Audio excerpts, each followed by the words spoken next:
got our name from the 10 plagues of the Bible. Like, you know, the 10 plagues of Egypt and Moses and all that stuff.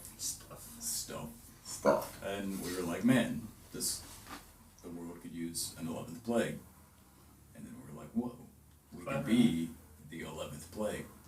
And we could kill all those people. F-bombs.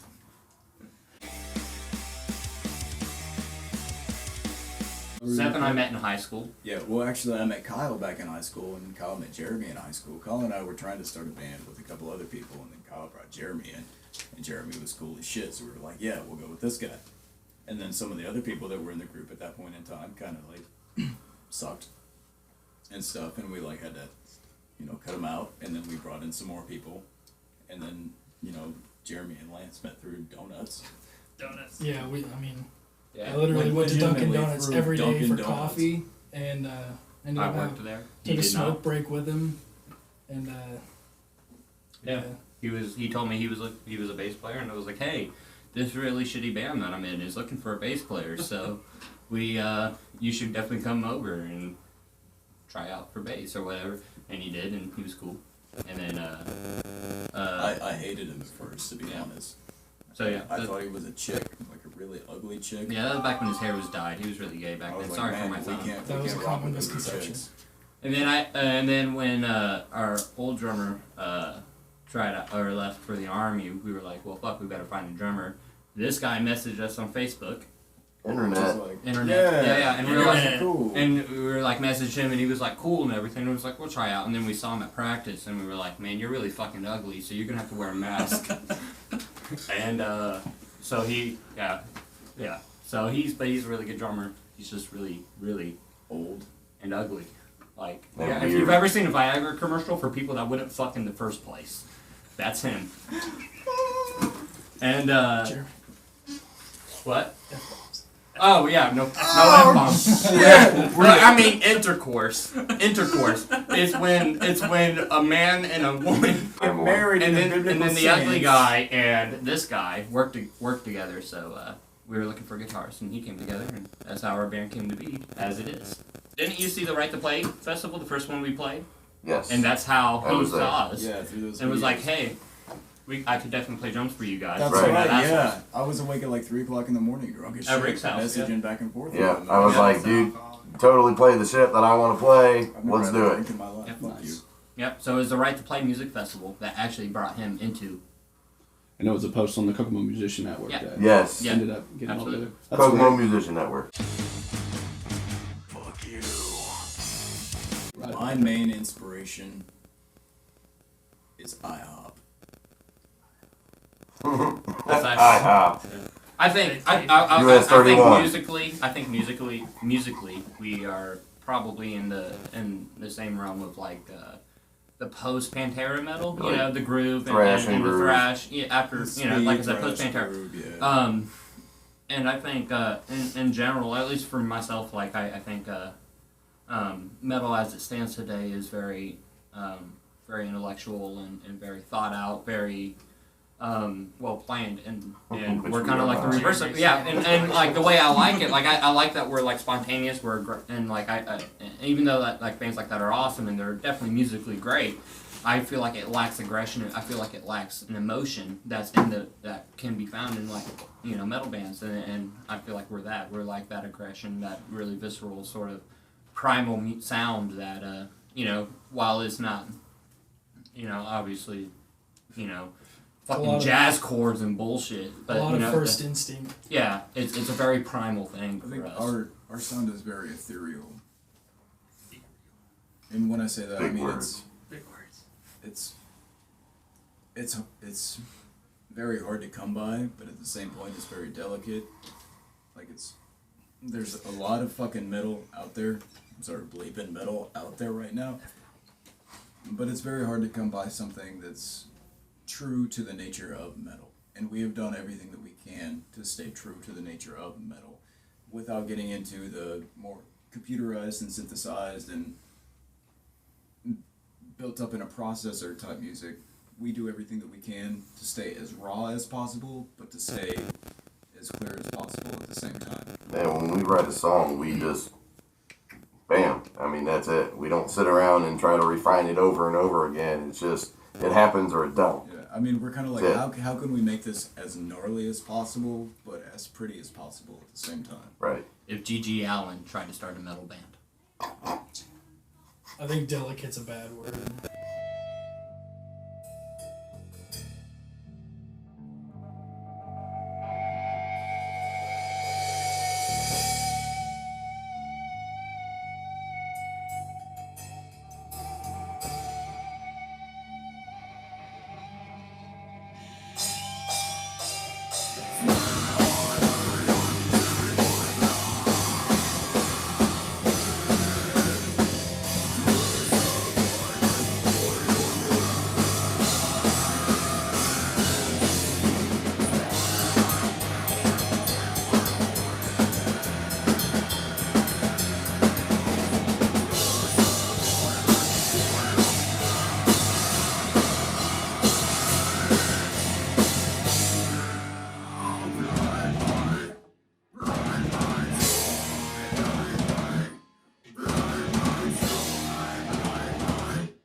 I would say Lucifist, personally. I think Yeah, we like to party with them. we definitely, as musically, the two of us go really well together. I Right. think it shows. Yeah, it's always a good time when we play Lucifest. I would have to say it's a band out of Indy. They're not really doing a whole lot anymore. I think they're trying to get shit back together, but Librid. Oh God. Like they were, Yes. I mean, they were always killer to play with, and the dudes, if you would sit off stage and talk to them, I mean, they were always the nicest dudes ever. I mean, if you were broke and you were thirsty, they'd buy you a pitcher of beer on the spot. You know, like they were just awesome dudes to play with. As far as the music goes, they were killer vocals. Oh my God, I wish I could sound like Jay So Loco. I mean, they were always awesome to play with. They killed us in a battle of the bands, and I mean, for good reason. Like, if we're right here, they were way up here, you know? Yeah. I'd like to go out with Dwarf Among Midgets. Really? Can we say that right now? Is that a really good idea? That'd be a good show, though. I don't know. That'd be a good time all the time, every day. Yeah, I don't. Really? Yeah, Dwarf from No sobriety! Yeah. It's good company and right. Even though they're not doing anything, I think it'd be fun to play with Failed Escape. Failed Escape. Local band. Yeah, they're fun. Local They're band. not doing much anymore. But I said Dwarf. Did you say Dwarf? Yes, I said Dwarf. Oh, okay. I can never hear you with that mask on. I said Dwarf Among Midgets. Okay. Dorf. I would say locally and architecture.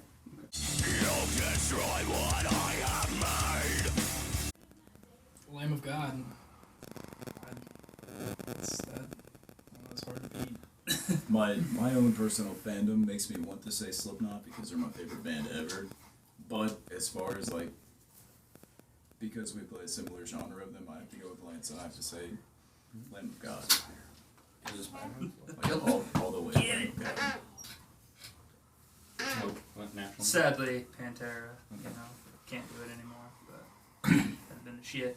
I would say Taylor Swift because she plays for the most people probably in the world, and that's just, I mean, Hey, that's actually like, yeah, if I could open up for Taylor Swift or Justin Bieber, like if you're watching Justin Bieber, I can't stand you. I'll be really nice to you. Yeah, I'll be really nice to you in the backstage area and let you sleep with your hookers Actually, while I work practice with a chick who guitar. kind of looks like Taylor Swift.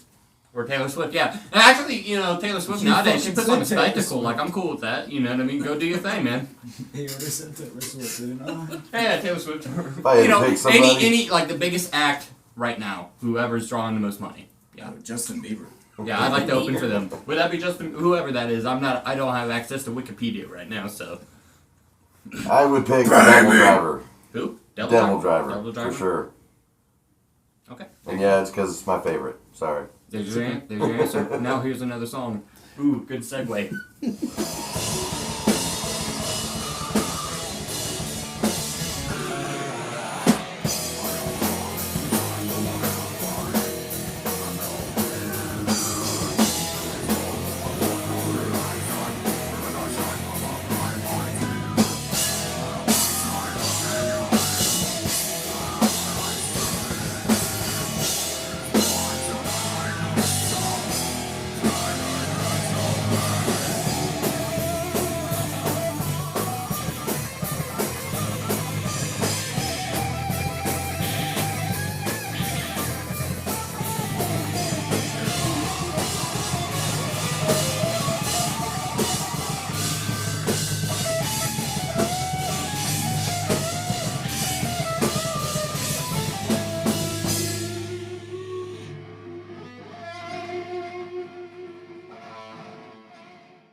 answer first, man. We're doing left to right. That would be right. Right to to left. Let's keep this really short. No, it's our right to left. The camera's left to right. Look, if you're the camera, left. I'm thinking about you. I work at a place where I build circuit boards. It's kind of boring, but I mean, what do you expect? It's cool to learn about that stuff, but man, I used to have a lot of hobbies. Nowadays, I just play music and watch movies. That's pretty much it. We watch Deadpool a lot. That's good. Boondock Saints. Outside of music, I do work a lot. I mean, I try to work as many hours a week as I can. And I also really like to spend time with my girlfriend and her daughter. I mean, they're the most awesome fucking people outside of Jeremy that I've ever met. Wishy-washy on it. And I try to draw. I'm not really good at it, but I try. And then on top of that, I like to Drink. It made me feel like an asshole. I didn't mention my girlfriend. I like to spend time with her too. I've got a baby on the way.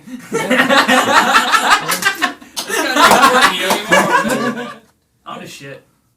oh my believe god, him. yes, I poop a lot. No.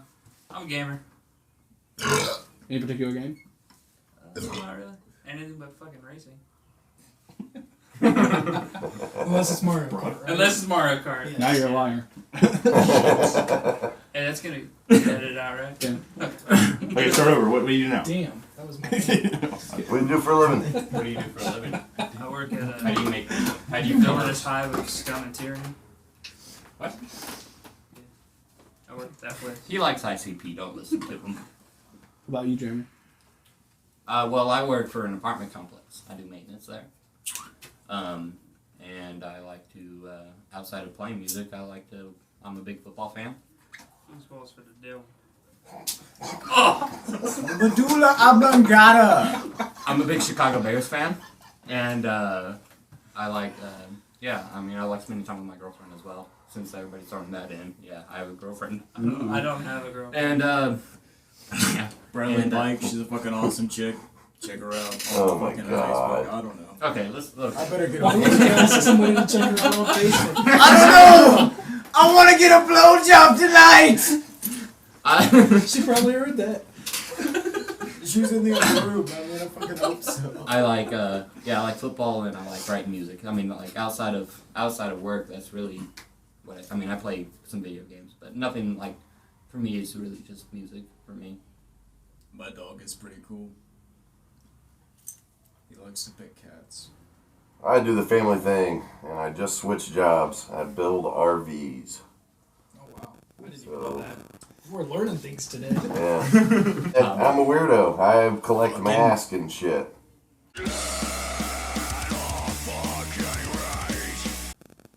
Annoying.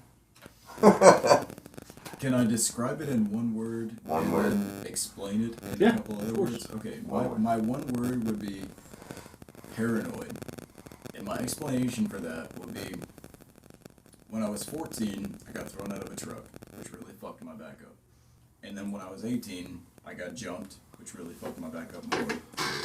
And then later on that night, I got hit by a fucking car, which fucked it up even more.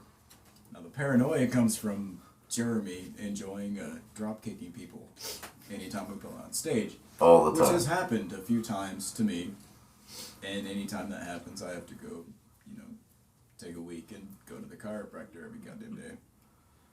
Yeah, so he's That's basically not looking true. over This his is going shoulder. on YouTube. We're a really friendly band. Yeah.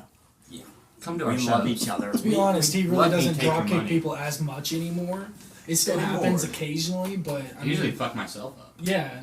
Yeah, now he likes to attack my drum set. Now we're more likely for somebody on stage to punch somebody else on stage in the face, or for Jeremy to lick somebody in the crowd, because that has also happened. Yeah. That's not true. I don't know. It's No, it's this is just a positive PG paranoia. show, man. PG. It's We're a- like it's fucking a- Shrek. Shut up. And What Shrek about is you, love. Derek? Shut Derek. up. It's a sense of New guy. paranoia. One Because word. also it's a fucked One up, and word. Jeremy New likes guy. to fuck you up even more. I don't know. They're all assholes. I don't know what That doesn't describe the whole No, band. that describes That all describes you guys. all of us. Yeah. Everyone except for Derek. What about you, Jeremy? Mexican. Al. Whatever. Mexican describes Derek. Fucking Al, man. Yeah, Al for me. Yeah.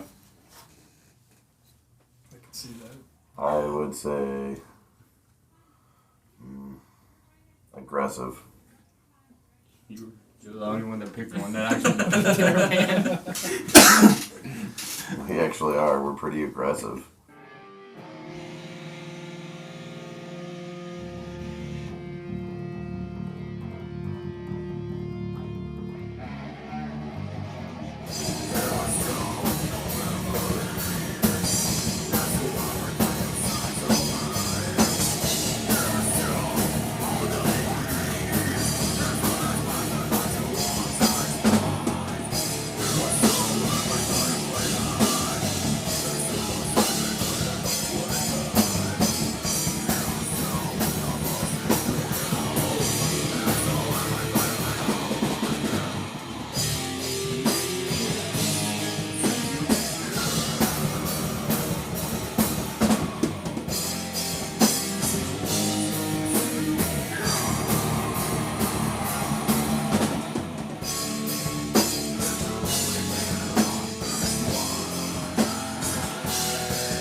It's well, okay. Since I've been in the band, I've been in the band for 4 years now, and this is our first album, and it's pitiful, but it's a lot of our old stuff, but it's also a lot of new stuff, and I feel like there's a pretty distinct line in between the old and new stuff, Well, it's all reshaped. and we have reworked a little bit of the old stuff, but not a whole lot, because we like things to be raw. But I'm excited for it. Talk about myself for a minute. There's a piano song on it. Surprise! I'm excited for people to hear it. We lit candles. Like it was really like a. It was Set so the mood, romantic. bro. Well, Set no, the it mood. was like a Turn the really lights like out yeah, it was a and really lit church candles. vibe. Like it was really vibey. You know. There are different sides to the new album. I mean, as the singer, vocalist, whatever you want to call it, I can kind of speak a little more on this than the other guys, I feel, because I write most of the lyrics. I mean, there are pieces of it that, like, the main lyric writing comes from me and Jeremy, and there are pieces of it that I've written about experiences with past relationships and things like that, and then again, there are pieces of it that come from our collective Our views view of on the outer world. yeah, the outer world, the society, politics, yeah. everything, society, yeah. Hatred towards humanity. Yeah, just a general overlook. I mean, it really depends on how you want to listen to it. If you want to listen to it from a personal point of view, or if you want to listen to it from just a fan of music point of view, it's all about how you want to take it.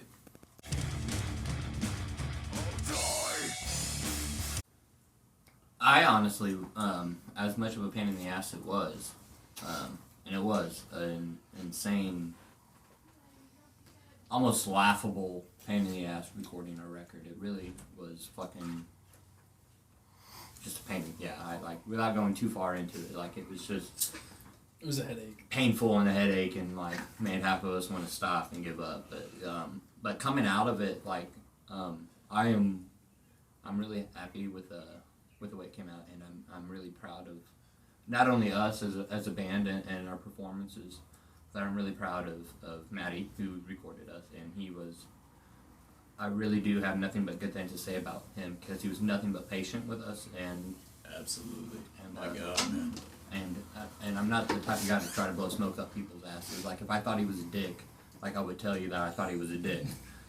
And sometimes Anybody, yeah. in the future, anybody that ever works with us will realize we are a fucking pain in the ass to work with. and we apologize in advance. But He's over there shaking his head. So- I'm not going to disagree Yeah. with you. But like I mean, Matty has been the most badass motherfucker and the most patient son of a bitch I've ever met, dealing with all our shit and everything that just pops up in everyday life. You know, I mean, because shit happens. There's nothing you can do to avoid it. Shit fucking happens. House wouldn't- Records, ladies. I wouldn't have had I wouldn't have rather had anyone else but Outhouse Records do it, honestly, personally. And when it comes to my personal tracks, I had no problem. Maddie and I were like, yeah, let's knock out like 3 tracks in 20 minutes. All right, cool. Now let's go work on the guitar.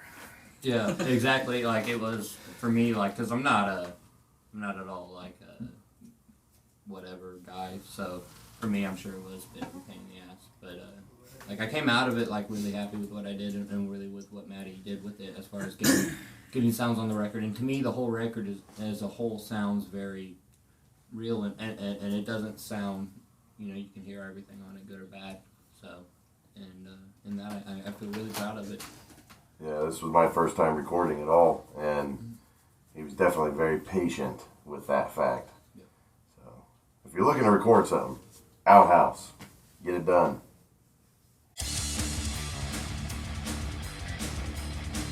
Happy to play it, man. Like, the Right to Play Music Group stands for something that we all fight for every day. I mean, I've lost count of how many times we've been shut down. Even just in our practices, we've been shut down by, cops showing up, telling us we gotta shut it, turn it off, turn it down, whatever, blah, blah, blah, blah, blah. I mean, it's, like, playing music is a part of what makes us who we are. And if we didn't have that, we would be out probably getting fucked up and killing people, to be honest. Most of us would be OD cases, probably.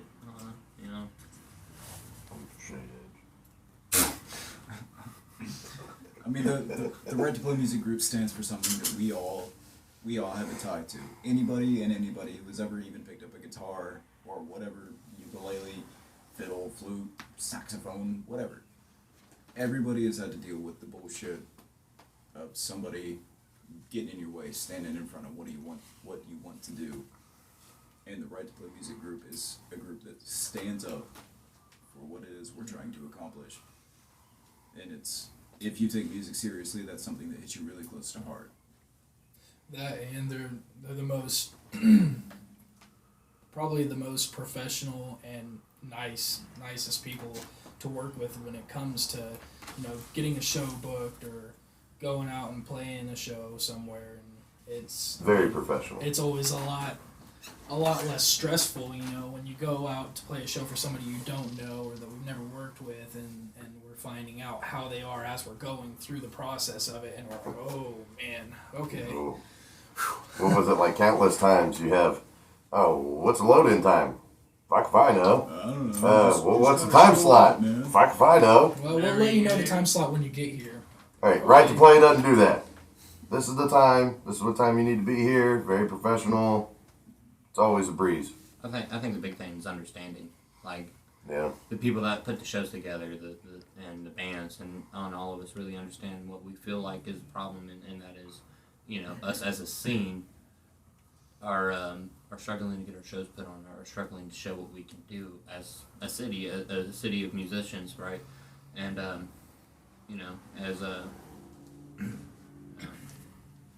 as we continue with the Right to Play Music Festival and everything, it's just furthered our respect. Where I can go listen to a band like Dormant. I can go meet them, and or not really meet them, but I can go see them play and be like, damn, they were really good. The thing about the Right to Play Music Festival is about, okay, let's play music and let's get rid of all the bullshit. Let's get rid of all the egos. Let's get rid of all the, the differences, and let's just try to, as an artist, as a musician, let's try and respect together and try to put together a good, decent show.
First of all, what we're going to tell them is, I'm sorry.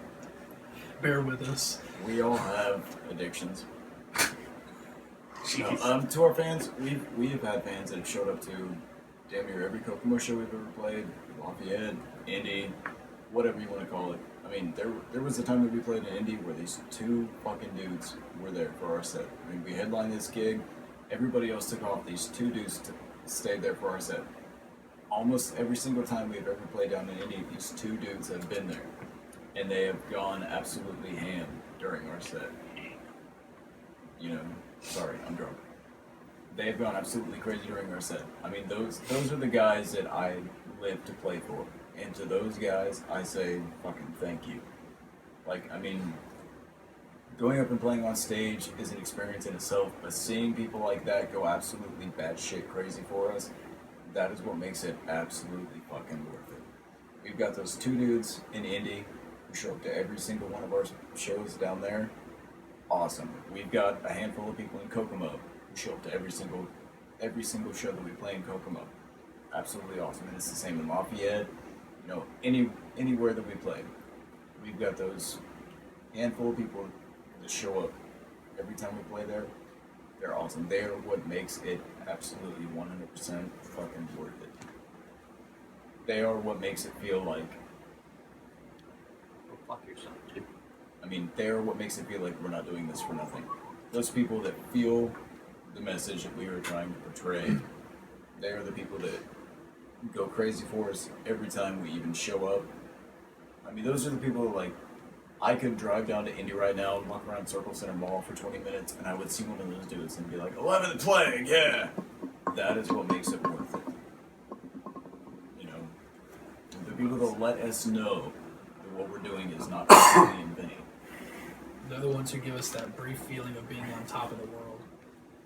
That's shit, man. I think in general, you know, to the people that come out to shows, thank you. You know, come out and support it. Come out, go, you know, even if you're not into us or if you're not into metal in general, come out to the local show. Come out and support the local bands that fucking sweat, that sit in a fucking shitty ass fucking garage for fucking 8 hours a goddamn day. Fucking trying like motherfucker. Trying like help, you know, deal with each other. That like haul like gear across city, across the state. That haul gear wherever they need to. That play a fucking show, or play a show for no little to no money. That little to no nothing for 4 or 5 people. For the people, the people that are into music, come out, support those bands that are sweating just to show their art and show what they do. Yeah, like, I remember it was either last year or the year before last, we played in Bedford. This was the first ever time we'd ever played in Bedford, down in that area at all. After we got done with our set, this handful of guys came up to me and they were like, man, your vocals are kick-ass, your band is kick-ass, I cannot wait till you come out with a CD, I want to buy it, blah, blah, blah, blah, blah. You guys actually, your music reached out and touched me. That is what makes it worth it as a musician. I mean, be it metal, punk, rock, hip hop, whatever, just the knowledge that your music reached out and touched somebody and made a difference to them, be it for their entire life or just for the 30 minutes that you're on stage. The knowledge that your music reached out and touched somebody is what makes it all worth it.